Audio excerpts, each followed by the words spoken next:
To troubleshoot a Spectrum router that is not turning on, start by ensuring the power cord is securely connected to both the router and the power outlet.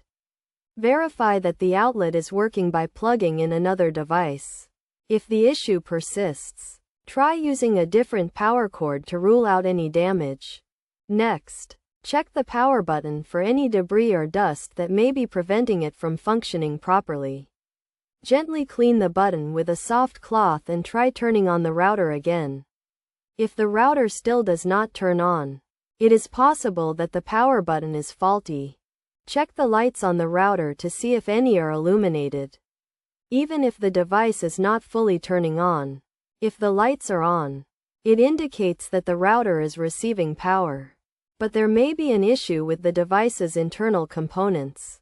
In this case, try resetting the router to its factory settings by locating the small reset button, usually found at the back or bottom of the device, and pressing it with a paper clip or pin for about 10 seconds. If the router is still not turning on, it is possible that there is a hardware issue. Contact Spectrum support for further assistance, as they may need to send a replacement router or schedule a technician to visit your location. Additionally, ensure that your account is up to date and that there are no outages in your area that may be affecting your service.